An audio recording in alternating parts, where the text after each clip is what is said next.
Now we have the next panel of the day. This is the first panel I'm really, really nervous about doing because this show is massive.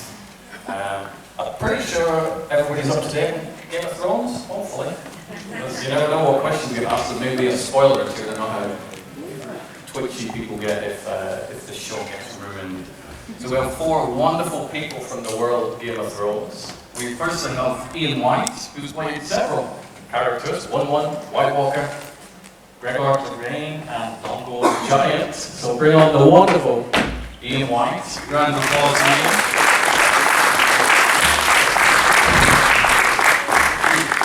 Ian also will be appeared in the film, which I was aware of months and months ago, called Cannibals and Carpet Fitters. He starts shooting his scenes in November. So which is as hilarious as it sounds. Next up, Hennessy, the Lord of Balls from season 5.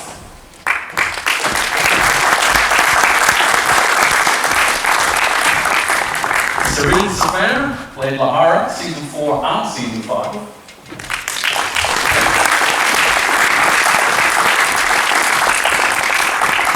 And Mullen from season 2, season 3, season 4 as a White Walker.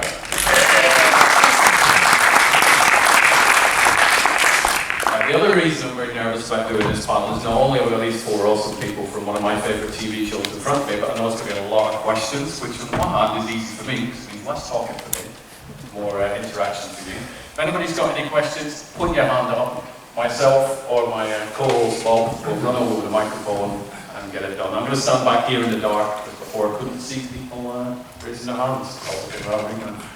Firstly, welcome. Thank you. Thrones cast. Thank you. Where do you start with Game of Thrones? Well, the easiest way to start is just to ask, is everyone up to date? Because that kind of limits the answers we're allowed to give. It does like somebody could go assault Jon Snow.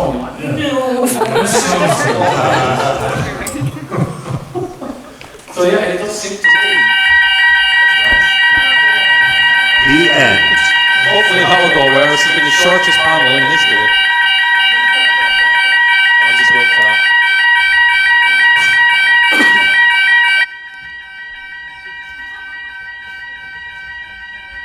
Somebody's droid gone off. It's on my aftershave that sets off the fire alarm. Can you imagine, even if this panel ended at this moment in time, it still would have lasted longer than some of the characters in your show. We could just take it outside.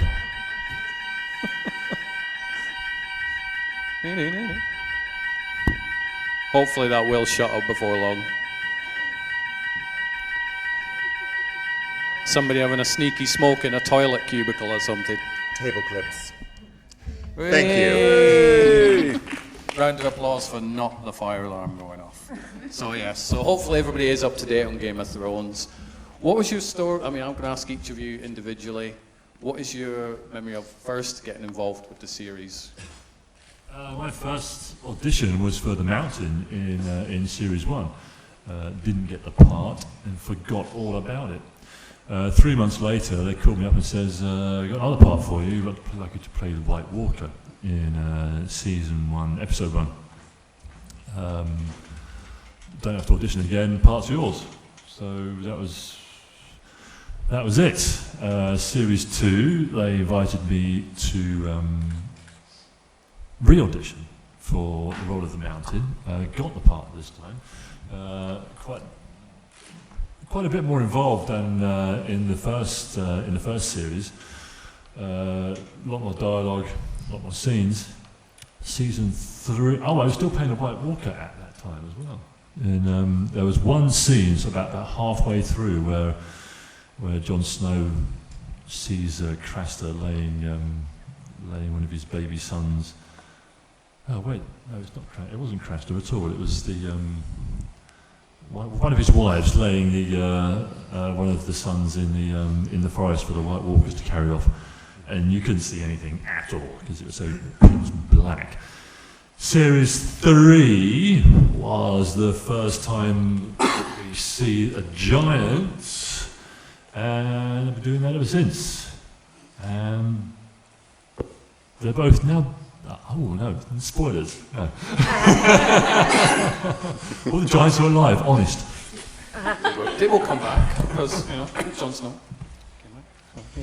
I think they've played that card already. That's Played how the clever bring it the is that guy they've been back doing from the it. dead card already. I don't think we're going to see that plot line again. Right, so I did this TV show called Da Vinci's Demons, and after I finished my 2 seasons on there, I got a phone call. And it was an actor called Edward Dugliani had played the Lord of Bones for 2 of the seasons, and he wasn't going to do it anymore. Did you want to take over? And I was like, Game of Thrones. A week later, my parents phoned me up and said, how's the new part? And I went, I die.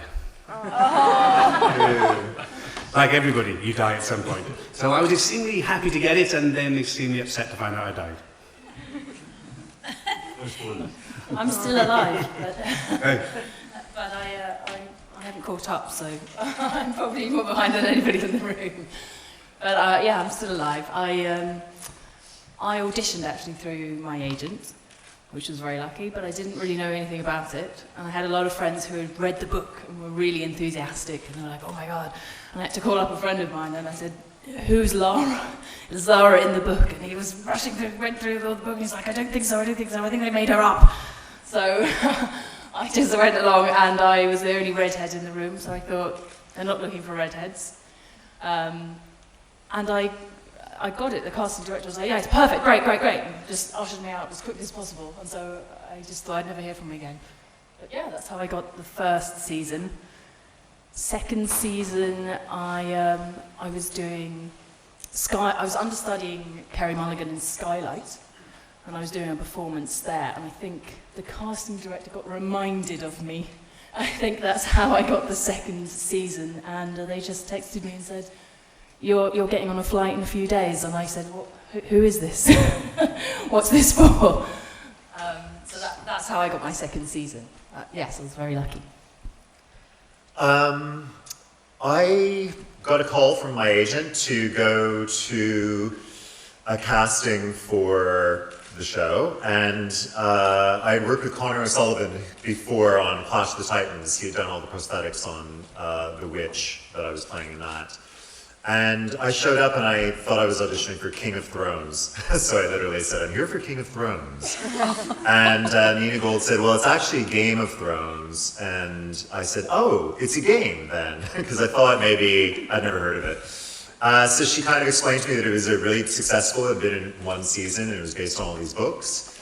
Met with Connor. He showed me a new concept that they were looking at for the White Walker, because it was just after Ian had played it. So they were trying to re-envision what it would look like. They showed me loads of drawings, images. We went through ways that he would walk and pick up babies and point his sword and fight. And then they sent me off horseback riding lessons, and I did it for 2 seasons, I went into my second season, which was season 3, kind of blind again. I was just called, they need you next week because they bumped up the schedule. Can you make it? So I did. When I arrived for my rehearsal in Northern Ireland, Michelle McLaren, who was directing it, said, so you come in and you're trying to get the baby and he stabs you in the back and then you die. And I went, oh, okay. And she went, did you not know you die? And I went, no. And she went, oh, it's like my worst nightmare to tell an actor that they're dying right in the middle of rehearsal. And I said, it's okay, they'll probably bring me back next year, which they did. I came back the following year as a different White Walker, and I handed the baby over to the Night King. And that's me done. That was all my 3 seasons. I've got a great story about Edward Dogliani, by the way, yeah. By way of an intermission. Can you talk about it here, or do you want to be private? No. I've told a story before. We were in Iceland. It's the only time I shot the Giants on location. It's the first time we see them actually in the wilding camp. And Edward Dogliani and I flew over to Iceland, and we met at the airport. And we flew onwards to a town in the very north of the country called Akureyri, which was kind of the holding place for the whole Game of Thrones crew. They just had about 6 feet of snow, which is great for the location, but it was an hour and a half away over the mountains. So we were stuck in Akureyri. So we went out, met some of the locals, had a few drinks, had a bite to eat, got a little bit drunk. And we were sitting in the hotel waiting for the phone call to say, you know, there's a bus on its way, the snowplows have cleared the road, we're coming to pick you up.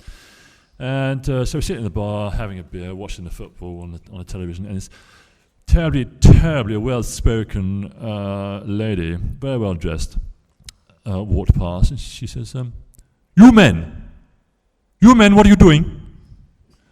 And we said, we're having a drink, watching the football. No. What are you doing in Iceland? So, oh, well, we're actors. We're shooting a TV show called Game of Thrones. And she says, oh, marvellous. Yes, I've heard of this. Okay, well, if there's anything I can do, then let me know. And she walked away. And we looked at each other like this, and we said, what do you think she meant by that? Well, 2 minutes later, she walked through the bar again. So we stopped her and said, what did you mean, if there's anything you can do? And she said, oh, I'm terribly sorry. I didn't introduce myself properly. My husband is the president. And we looked at each other again and said, president of what? She beamed from ear to ear very proudly and said, Iceland. Would you like to meet him? We looked at each other and said, actually, yes. We went into the restaurant of this hotel, and there's the president of Iceland sitting on his own in the back having a nice piece of fish. We got a selfie. Did he take you to the side and say, what's going to happen in future episodes? I was telling this story to one of the guys on the crew, one of the Icelandic guys. And he says, oh, yes. I know who he is. I used to snowboard on his lawn. I mean, for sort of all you guys, it's not a problem, it's probably a bad word, but is it a problem for people coming, tell me stuff? How do you get so used to going, I ain't discussing plot lines, I don't care what I've read, just go away, because They tell us nothing. Yeah, the we truth don't is know. we don't know. Yeah. Do you prefer it that way? I suppose you'd have to lie if under interrogation. But. For something this big, it's quite nice, because you really don't know anything, and it's better that way. Otherwise, you'd be asked all the time. Or sometimes I just lie, and I say I do know, and I just tell a lie. I just do. I just say, because people go, is Jon Snow dead? And I go, yes. That's all. They'll find out. I don't know, really. I just make it up. Also, it's like a lot of fans ask about all the other worlds, but you only really get involved in the world that you're filming. So if you're in the Wildings, you get involved in the Wildings, and they're generally the only people you meet on film set. If you're in King's Landing, you get involved in King's Landing. So you only actually know the world that you're creating at any one time. You don't know the whole story. We only get to meet each other at these conventions. Yes. Like, I've never met Sarine or Ross before, so Ian I know, but yeah. Nice, we're bringing foreign lands together, it's nice. Yes, It's a good thing. beautiful. I've heard a story from several people that are in Game of Thrones where they get their script or whatever, and then still alive. Is that something that is it something that you do? You go, oh no. I don't speak, so they don't give me scripts until like I show up actually on set, and then I just take it and put it to one side, and I just say, what do you want me to do? You just show me. I look at the storyboards, that's all, but I don't really look at the script. I don't really need to. All I ever said was, I guess that's written somewhere, but I didn't need to look at it. So it's kind of like on Tuesday we'll need you to do the Yeah. Okay, no problem. What time Tuesday? 10 o'clock. Exactly. So, 'cause I was talking to some of the Walking Dead cast when I was at another Comic-Con, and they were telling a story about one of their colleagues. He'd got his script, and he's part way through it, and all his colleagues kept coming up going, oh. And he's like, why do they keep doing that? And he found out why they kept doing that, because... So I just wondered if that was the same sort of thing for... Dying is usually great fun, You always want to die in the best possible way. How many different deaths can you do? So sometimes it's great to die. What would be the best possible way for each of you? If you're like, I could write my own death scene. In the very last episode, obviously, so you're in it all the way through. This is a scene from Monty Python and the Meaning of Life, isn't it? Possibly. I have a dead Do you remember parrot that? over here somewhere. Have you seen Monty Python and the Meaning of Life? You see at the end where he gets to choose his own death? Yes. I did a production of Sherlock Holmes years ago, and it was sort of like a carry-on version of it. It was like very comedic, and I played Mrs. Hudson, his housekeeper. And she gets brutally murdered in this version. Stabbed brutally, her ear cut off, thrown into the audience, tongue cut out. I loved that death. Because at one point I had to relay to Sherlock Holmes, you know, who had murdered me just as I was dying. And so I had to crawl out into the audience because he couldn't hear me. He was going, "Mrs. Hudson, I can't hear you, I can't hear you." So I went and I got the ear back from the audience and I handed it to him and he puts it up to his ear and I said, "It's Moriarty." And he was like, great comedy. Loved it. You also played a werewolf in Howl. Yeah, I did. Yep. I Paul played Hyatt, Blonde. fantastic filmmaker is Howl. Did you Paul like Hyatt. it? I love it, yep. I look like a crazy naked crack addict from King's Cross. I look crazy. Yeah, I play the blonde, beautiful, of course, she-wolf in that. Yeah, and I kill Ed Speleelers from Downton Abbey. If you haven't seen Howl, check it out. It's amazing. It's a good movie, yeah. Definitely. Because I was looking down the filmographies of each of you, because obviously you're here in the capacity of Game of Thrones, but it's Cannibals and Carpet Fitters, Howl, and so on. It's Knights of the Damned, which he's co-starring with a couple of friends of mine, Zara and Ben, who I've known from other stuff. So you guys are seriously busy. So it's good. But hopefully people have got some questions.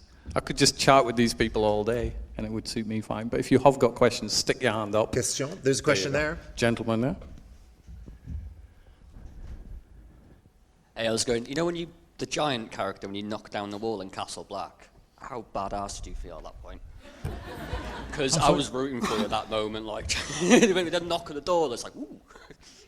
Oh, the door of Castle Black? Yeah. Yeah, that was really cool, because we were going to... What were we going to do? We were going to get Jon Snow's body, weren't we? Yeah. Yeah, that was really cool. Did you make the door really small for you, so you're really big? Really small. It's not third size. All the set pieces are scaled down by a third. Cool. So I'm still battering down doors and still getting poked by men with spears who seem to enjoy their work far too much. And still getting stabbed with arrows and stuff like that. But the way the process is, because the giants have to be size enhanced in post production. By the time I get out to Belfast, most of the cast and crew have packed up and gone home. So all the battle scenes, the human elements, all the bloody stuff and the muddy stuff, the dead horses, etc., is all done first, because it's a lot easier to match one actor's scene to everything that's been done before, rather than match a bunch of horses to one actor. So it's just me and the visual effects team and a bunch of miniature doors. Thrilling. Anybody else got any? Question? Over there. Okay, gentleman over there. Yes. Coming through. It's hard to see with lights blasting in your face who's got the hand up sometimes. Hello, yeah, I've only got a couple of minutes, so I've got to be back. But here's a debate that's always been like, when spoke about Game of Thrones, this is like for everyone. Who's the most hated character? Ramsay Bolton or King Joffrey? I hated Roose Bolton more than I hated Ramsay Bolton, actually. Honestly, fatherhood went out the door with that guy. He was willfully raising a psychopath. Yeah, I agree. Yeah, Ramsay, yeah. And he was surprised when he killed him. Yeah. I actually can't make my mind up because they're hateable for different reasons, aren't they? Yeah. Ramsay's an adult who's gone crazy, and Joffrey's a child that you can't control. They're like different elements of the same evil, but a different age bracket. It's hard to know which one you take the most. Could go on for another hour. Yeah. Yeah, I mean, it's sort of after Joffrey departed the series, people said, he's the most hated character on TV, and then Ramsay popped up, and you're like, well, maybe somebody's trying to take his title. I loved watching him die. Yeah. I loved it. Yeah, I think I rewound it and watched it again, Screensaver. And what's his name when his head was popped? I had to rewind that too. That was great. Yeah. Yeah. More death. Ross Mullen is genuinely insane. Yes, I'm genuinely insane. I mean, yeah, and it's got a question. Who would be the person you'd most want to play in Game of Thrones now? Cersei. Other than the characters. Cersei, definitely. Cersei. Yeah. Oh, I don't Blows up cathedral, sips wine. I love that. I love it. Trying to, waterboard that woman. I loved it. Break her fingers. Yeah. Yeah. I haven't seen it all, so I can't really say. I have to wait till I get to the end and then tell you. I mean, how far up to date are you?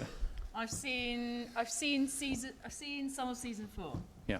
So I'm really behind, and I'm in it. So just goes to show. Oh, that's quite a common thing though, because a lot of casts, obviously, you're busy making it.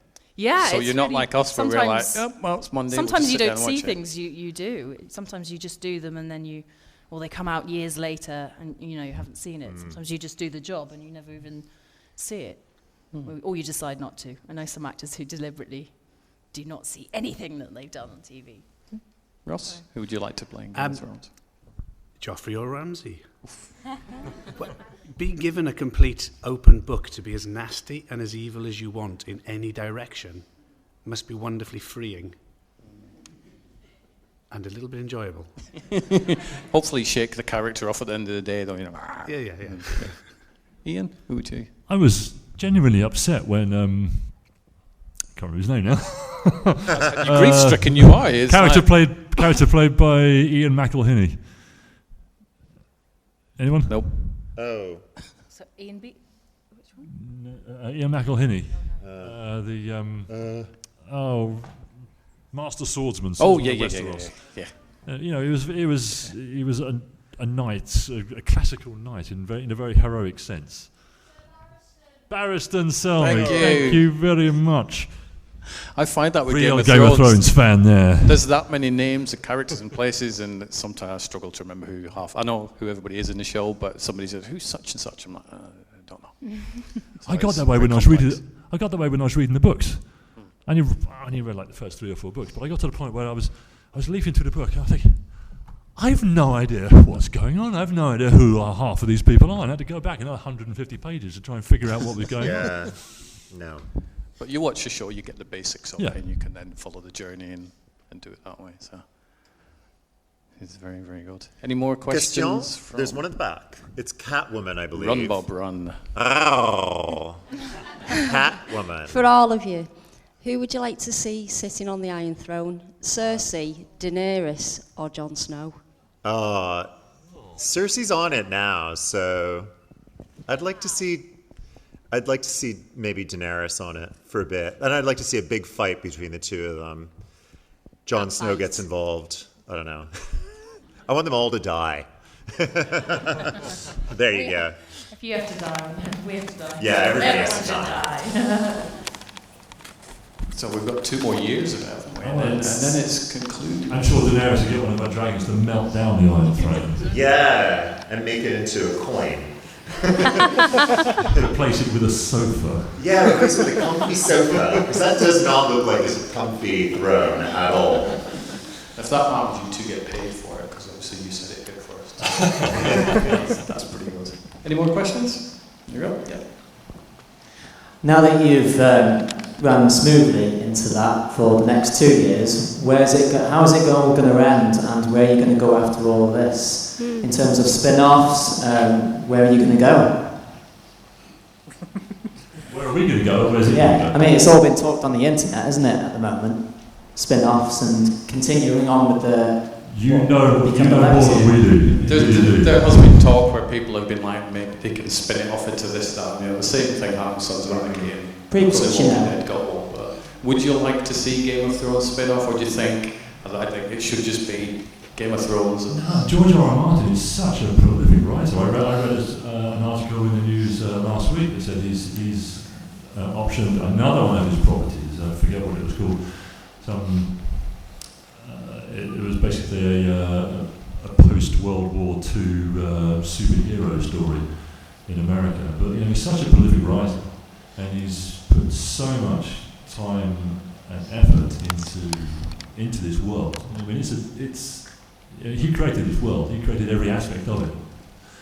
I'm sure you could be telling Game of Thrones spin-off stories until you're blue in the face.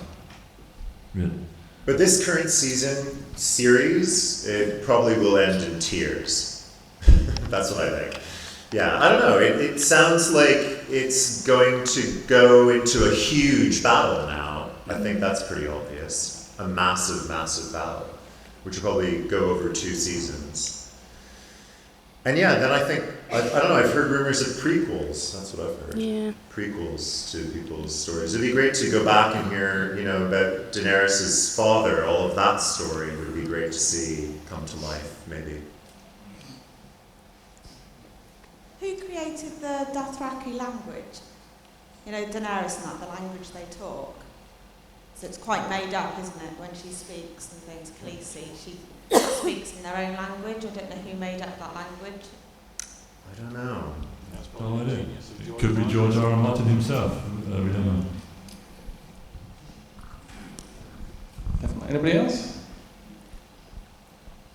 No, I should be winging it for now. Sorry. I've got one. Oh, let's go. What's next for you as actors?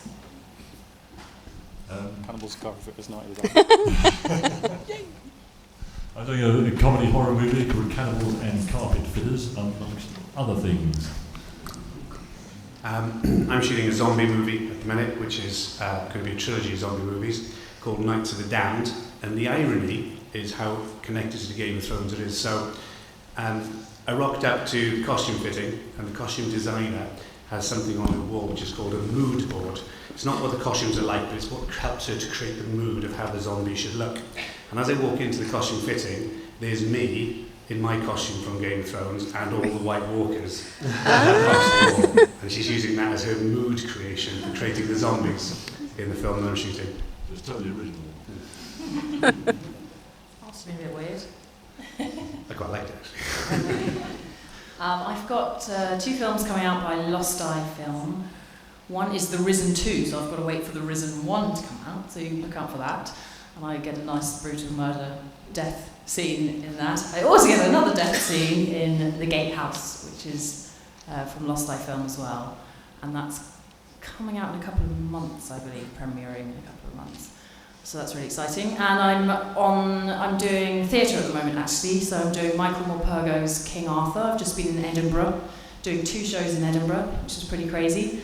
And a really young kids show, Pocket Full of Grimms, which is all the Grimm's fairy tales. So I played about 12 characters in that, and about 6 characters in King Arthur. So I was playing something like 18 characters up in Edinburgh, and that's going on tour. So watch out for that. I can't say where it's going to be, all over the place, and I couldn't say off the top of my head where it's going to be. But starting in October. I completed on a sci-fi thriller called Zoohead earlier this year, and I just literally last week completed on a horror movie called Charismata. Zoohead, I play like a doctor who's doing tests on patients in the future, wiping their memories. They're addicts, and I'm wiping their memories and replacing it with dreams. Memento style sci-fi thriller. And Charismata is a voodoo sort of serial killer horror, and I play a guy who runs and sells voodoo paraphernalia out of a warehouse online, and he's kind of a bit like me. That's Cool. I mean, for those of you who might not know a little bit of trivia about Ian, you've been in 3 Alien-connected movies as well. Prometheus, Alien v Predator, Alien v Predator, Requiem. So what's that like? What's that like? Alien vs Predator was my first movie. It was quite literally a baptism of fire. Straight into the deep end. Never even been that close to a movie set before in my entire life. And to be given one of these, one of the most iconic science fiction characters in movie history was quite daunting. And before I left, the whole movie was shot in Prague. Before I left home to go to Prague for 6 months, my wife said to me, look, I know you're going to be doing a lot of your own action, a lot of your own stunts, so that's fine, just don't let them set you on fire. So week 1, we did the scene where Lance Henriksen's character, Wayland, sets fire to an oxygen bottle with an emergency flare, resulting in an inferno which engulfs the Predator. Now, the full body burn was done by a professional stuntman. I find it's very, very dangerous. But for the close-ups, there's stuff called fire gel, and it's just this gel. They stick your hand in a bucket, you get big handfuls of the stuff, and they put it over your costume or wherever they want the flames to be, and it flickers away for about 30 or 40 seconds and then goes out, nice and safely. So, it covered pretty much the back of the costume in this stuff, and light it with a blowtorch. I've got still images of it downstairs. Come and have a look. The shot from the movie, there's like a few wisps of flame on my shoulders. But after we shot the scene, the director pulled me over to the monitors and says, "Come and have a look at this." And almost every single take, I was a blazing inferno. I heard the first AD say no to the special effects supervisor. "He's not supposed to be on fire. You can put him out now." God. So then you go from that, your first one being an inferno for however many weeks, and then you come back to play another Predator in the sequel. Was there no flames involved in that one for you? The Requiem was almost the total opposite. Instead of being shot it was shot in a studio complex, but was mostly on location in British Columbia, in the pouring rain at night. Now, British Columbia is lovely, but it's not a tropical paradise. There's two ends of the spectrum. It's these characters that are characterized by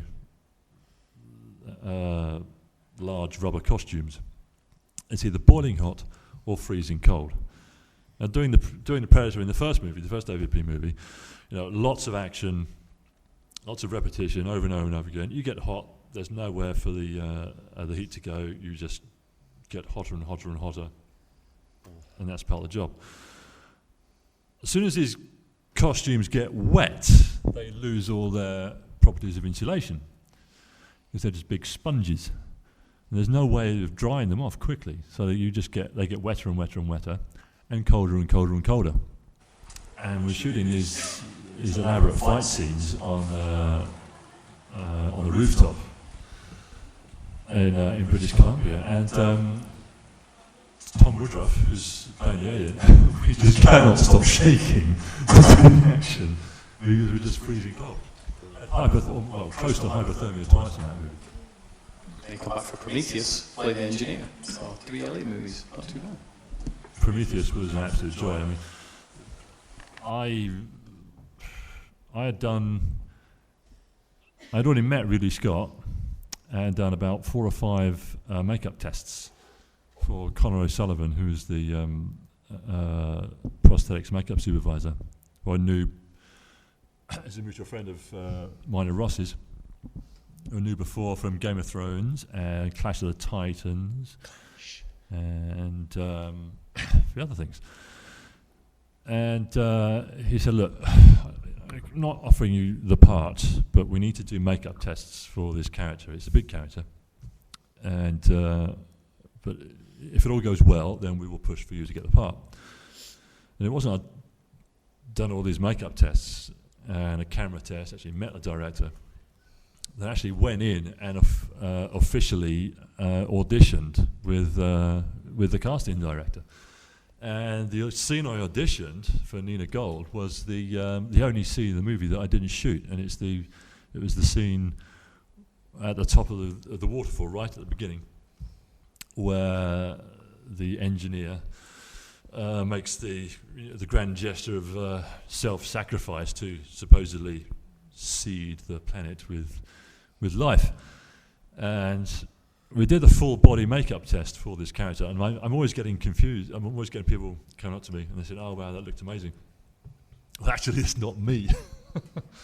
In the original script, there was supposed to be like 4 or 5 of us on top of this waterfall. And I did the full body makeup test, and it took about 12 hours. And so they figured out that in order to reduce the volume of silicone used in the process and the time involved, they actually had 2 teams, one team to put it on and one team to take it off. They could put it on somebody a lot shorter. So the guy who is the actor in that scene, who's a model actually, he's no taller than Ross. In fact, considerably shorter than you. Considerably shorter than you. Considerably shorter than you, but taller than most. Anybody? Anybody any questions for these wonderful? Sure. Chase up here.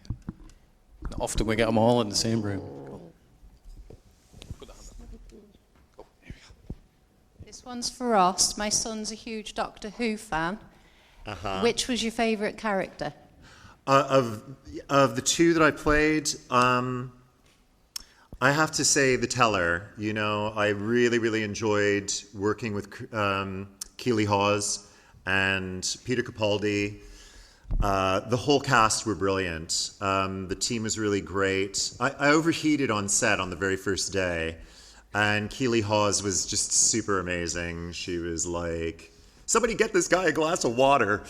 I really enjoyed it. And I also, I suffer from not understanding a lot of what's going on in Doctor Who. It goes over my head a bit. And the Teller I could understand, Time Heist I could understand because it was really a bank heist. But we had a lot of fun shooting it. The team was really nice, It was good, really good, and I liked it, I felt very welcome on set. Peter Capaldi came, said hi to me when I first arrived on set and said he was a big Game of Thrones fan and loved the White Walker. So I was like, oh, wow, cool. That's awesome. Yeah, so that was my favorite. I mean, obviously everybody in here loves Game of Thrones, and it's usually on your favourite shows of all time type lists. Question for each of you: what is one of your favourite shows that you watch from any year? I just finished watching it. About a month ago, I finished watching a show called Vinyl. It was on Sky Atlantic, and it's brilliant. If you haven't seen Vinyl, it is amazing. Unfortunately, they cancelled it after the first series. I think the amount of drug taking involved upset people in power, and they haven't renewed it. They should, because it was at the time the best thing on TV. The Martin Scorsese connection as well, wasn't it? So it was produced by Martin Scorsese. I really like I like a lot of different things. It depends what I want from TV, really. I loved Happy Valley. I love Happy Valley. I think it's an amazing series. I would love it to continue and continue and continue. I loved Stranger Things. That's a good nostalgic trip that I loved.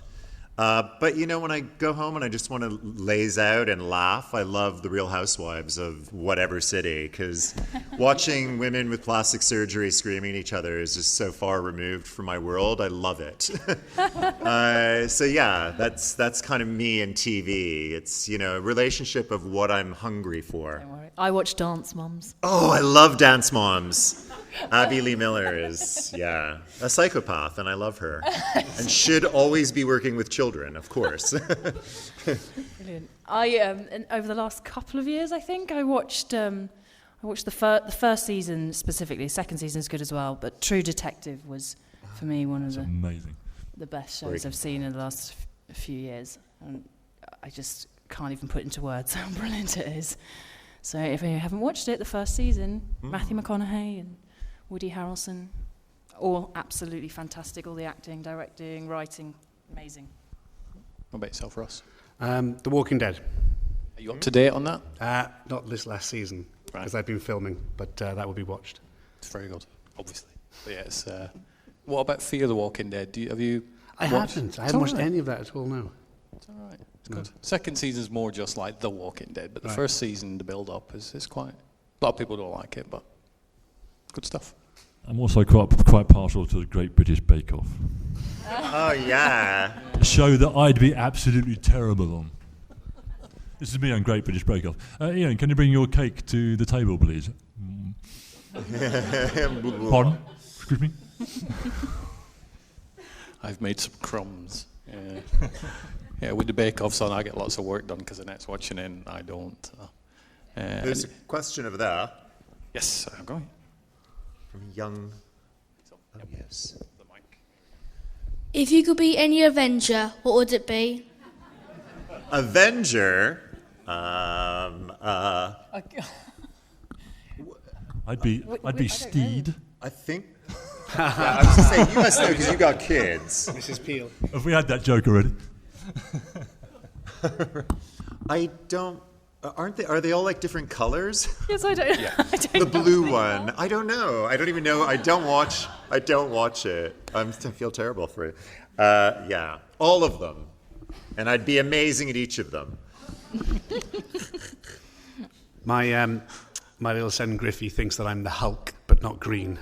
Ah, we can fix that.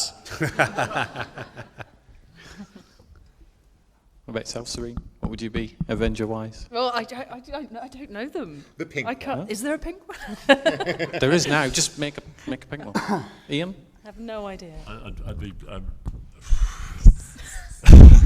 All of them. I don't know. I have trouble distinguishing between Marvel and DC. It's just a complete maze. I have no idea who's who and what's what. It's a bit like me watching some of the earlier episodes of Game of Thrones. I'm like, what is he? I thought he wasn't in it. So I can, you need like a spreadsheet to work out this Marvel stuff sometimes. You know, you've got to watch this one first, and then that ties into that one. You're like, forget it. I just want to watch an individual film or a storyline. Put it on that way. So. Any more questions? Me. I'd like to know, I'm in awe of Diana Rigg, right? Have you ever been in awe of anyone that you've worked with on Game of Thrones? Working with Charles Dance was great. He's an absolute legend. But I wouldn't say I was in awe of him. It's the first thing he said to me, the first time I met him, you expect him to walk on set and be, the arrival of Charles Dance, fanfare and angels singing, etc. He walked on set and said, "All right, I'm Charlie." Fucking brilliant. Awesome. I think being in awe of actors when you are an actor is a different thing, and it depends how it affects you. So I was really fortunate when I first left drama school. My first job was with Lauren Bacall, but I didn't know who she was because I was young. But then a bit later on, I did a show, and Russ Abbott was in it. And when I was a kid, he was on TV every Saturday, and I remember being more in absolute awe of Russ Abbott than I was of Lauren Bacall. So I think it depends on who you are and what your mental psyche is. I don't get to work with a lot of people, but I worked with Hannah Murray in season 3 of Game of Thrones, and I guess we were, I'd rehearsed with her. We then had shot one day, and then finally, I think it was like the last day of shooting, I said to her, you look really, really familiar to me. And she went, "Oh, well, did you watch Skins?" And I went, "God, yeah, you're the girl on Skins." She was, because I loved her on Skins. She was incredible. And that kind of blew me away. I was a bit like, oh, wow, cool. But, yeah. I was more concerned about not having any clothes. So Yeah. wasn't worried about any of the other actors. Nothing as daunting as not having a costume, but a lot of hair. So it's not something I thought about. I was once at an event very similar to this, and I arrived there first thing in the morning, and in the seat next to me was Robert Llewellyn from Red Dwarf, and on the other side was Colin Baker from Doctor Who, and on the other side of him was John Challis from Only Fools and Horses. And I almost shed a tear. I went down the line and I said to them individually, "Thank you for being part of my childhood. Thank you for being part of my childhood. Thank you for being part of my childhood." You were sat in the very same position Robert Llewellyn was sat in last year, actually, on that panel. And Ross, you were sat where John Challis was sat last year. Yep, definitely. I'm honoured. Any thrown questions? There you go. There we go, yeah. It's Chris. Hey, Chris. This one's for Sarine. Being the only alive one on Game of Thrones, are you looking forward to your death? Because it will happen. No, I haven't heard anything. So who knows? They could bring me back. But I honestly, you don't know. You really don't get given anything. And when you're there, I don't get anything more than the script that I have in front of me. So I would. That would be interesting. You could be on the Iron Throne. I could be killed in the you. bath that we could have a blood bath. That would be good. You have to do the similar thing that Maisie Williams does, where she's like, bah, bah, bah, bah, and she just has so much fun with the fans, and she likes teasing people and stuff like that. So she's publicly known to do that. So just wind people up about plot lines, which is good. I wish I could say more, but you can't. We don't know. It's all a dream. Other than yourself, obviously, because you've already said you didn't really have any clothes on. How long did it take for you all to get done into your outfits for Game of Thrones, for yourself especially, and for yourself as a White Walker? When I was doing the Giants, prosthetics takes quite a while. It's about 3.5 hours for the prosthetic application. Costume's a doddle. That's on in 15-20 minutes. Longest makeup I've ever had has been about 8.5 hours.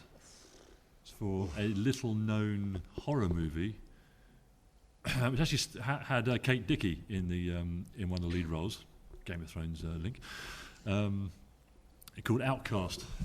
We shot it in Edinburgh in the winter time. It's about mostly at night when it's about 10 below. And after an 8-hour prosthetic application, ironically, I was naked. Yeah.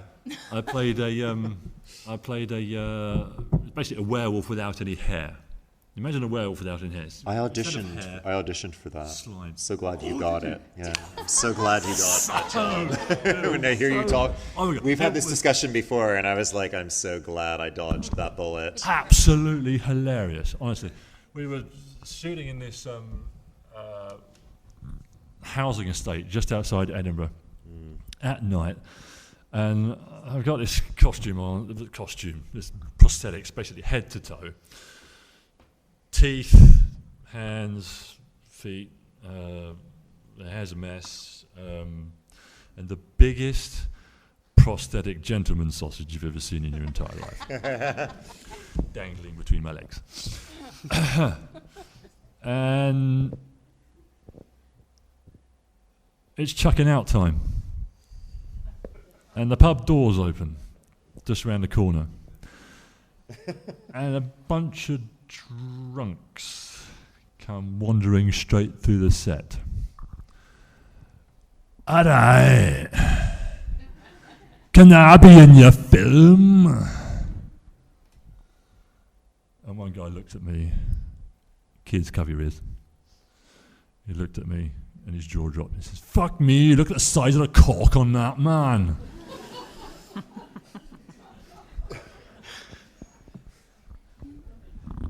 About yourself, Ross. Sorry, where were we? Yes. It takes me 5 hours to get into my makeup. It takes me 5 minutes. It takes me 5 minutes to get off your clothes. I had a fitting for the mask that took a couple of hours because the mask was made to fit my head. But once I was on set, a couple of seconds, boom, it's in. It's like you win the painful makeup award there again. Ouch. What do you think about when you sat there for however long a time? Not maybe so much 5 minutes, but 8 hours. Just. You either sometimes you nod off. Yeah. Most of the time you're just having fun with the crew. Yeah. You're just working in close gossip. Yeah. They all watch The Real Housewives too. Yeah, I don't know. I always get on really well with the makeup team. I love it. Actually, I love the banter, chat. You put the radio on or you put some music on.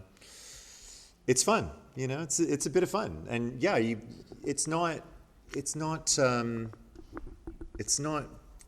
punishing, because if you're really, really tired, you can have a nap. You can go, I need to stretch my legs, or I need a little something to drink, I need something to eat, Everybody's patient. Nobody's awful. So they make it as pleasant as possible, really. And so you want to come back the next day. If it was really awful, you'd be like, I'm out of here, man. I don't want to do this anymore. You have to know that that's, you expect that as part of the job. So you know what you're walking into for different parts. If you didn't, it would be a bit of a shock sitting there for 8 hours. Does it take a while at the beginning of your careers to get into that mindset where you're like, right, I'm just going to sit here for however many hours? Depends on your experience, I think, doesn't it? What you experience first. Well, it's part of the job. You develop a method of whiling away the hours. Well, after Clash of the Titans, I swore I would never do it again. I was 4 hours in makeup. I couldn't see anything. I was overheating. We had to be cut out of those suits. I thought I was going to die. My heart was racing. You were, I think, working on that day that I was taken off set. And they, Richard Zanuck, the late Richard Zanuck, had to come into the dressing room, and he was like, he's like, oh my God, we're killing you guys. I'm sorry, but it looks amazing. It looks incredible. We got to continue. So it was horrible. After that, I literally went home and cried in the hotel room thinking, I don't want to go back to set tomorrow. Connor was brilliant, for the following 2 days. We had ice packs and cooled us down. Richard Zanuck stepped in and said, listen, whatever these guys need, they get. But when it was done and dusted, I was like, I am never doing that again, ever. And then Connor phoned and said, come and audition for King of Thrones. I thought, okay, all right. I think I'm probably misquoting, but I think there's a quote where Judi Dench was being kept waiting on some film she was doing, and one of the ADs came up and said, Miss Dench, we apologise for the delay. And her reply was, you pay me for the waiting. It's the acting I do for free. As a final question from me, you guys have all done a lot of different projects. What is one project from each of you that maybe doesn't get asked about much, but you would like to make people watch? Oh, yeah, definitely. I definitely have that. I was in a movie called The Sky in Bloom, and I play a Polish gangster in that, and it rocks. It's an incredible movie. And I've just done my third project with that film company, Hydra. They do amazing scripts. Charismata, the one I just did, is a Hydra film. It's going to be their biggest budget. They're great. Look out for them. Go on my IMDb. You can rent Sky in Bloom for like $1 or £2 or something like that on Vimeo. It's a great movie, set in London, great cast, amazing script, and I play a Polish gangster. Believable too. I do a really good Polish accent.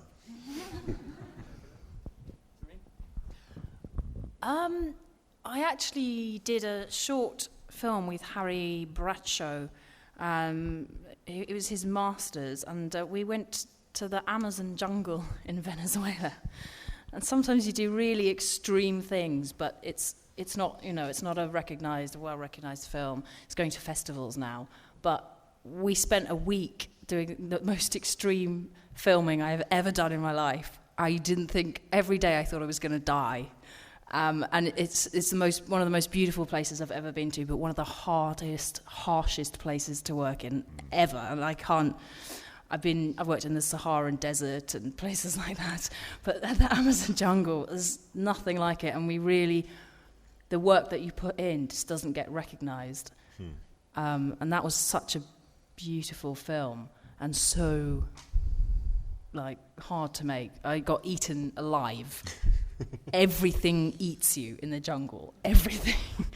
And you have to drink, constantly, and everything's soaking wet all the time. And then you have to do this emotional acting on top, which I just thought, this is impossible, I'm never going to make it. And I was very surprised to see how far, I could go. And the limits of my, resources were really tested. So, that's called Bird Songs from the Amazonia. Bird Songs from the Amazonia. I think they had to change the title. So, yeah. I saw you in something called the Jason Phillips Show, which I watched. Yes, but that a year and hasn't. a half ago. It's that not. hasn't been developed yet. It's a pilot. Kylo Ren sent me the. Yeah, sounds like it's in Star Wars, doesn't it? He actually had his name before Star Wars came out, but he showed me the pilot a while Waiting back, to so hear about that. Yeah. Fingers crossed. It's good. It's very funny. What about yourself, Ross? I shot an entire television series last year, which was written by a guy called Kurt Sutter, who wrote Sons of Anarchy and the whole of The Shield and the movie Southpaw. And we shot it, and it is some mind-blowing stuff. The opening scene has us ripping the unborn child from a woman. It's a show set in 14th century Wales with a tyrannical overlord and Welsh villagers. And Fox TV put a massive amount of money behind it, massive budgets, huge actors in it. Stephen Moyer from True Blood, huge performances. We even had Ed Sheeran come in and play a role on it, a rapper called Scroobius Pip. It was huge, and Fox killed it at the end of the first year. It was too horrific, too bloodthirsty, even for the American viewers. You can currently watch it on the History Channel Tuesday at 10 o'clock. This is the Bastard Executioner, isn't it? The Bastard Executioner is called, yeah. What about yourself, Ian? Which? A couple of years ago, I did a short film called Polar Bear. I was just a personification of the polar bear, but the reason you should watch it, it was directed and written by a theatre director called Sean Buckley. And it stars two young actors, boy and a girl. He was actually still in drama school when he was shooting this, and I think she had recently graduated from drama school. When we were shooting this thing, every scene, every take was the scene. And I've never been on a production where the actors had to have so much emotional stamina. These guys were incredible, such incredible, powerful performances from such young actors. They were really brilliant. Absolutely amazing, and you should see it for that reason alone. So that's my viewing thing filled up a little bit, so thank you very much. If there's no more final questions, a very big round of applause for these wonderful cast members from one of the best TV shows, Game of Thrones. Thank you. Good luck with Knights of the Damned, Cannibals and Carpet Fitters, theatre, everything you do. Thank you. Thank you.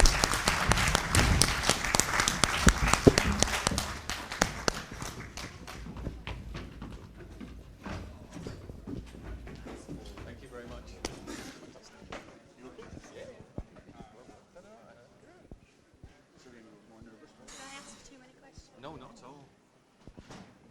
That was fascinating. Yeah. He's lovely on the end. Ian, yeah. He's so tall. How tall is he? 7'1". You can see why he gets big.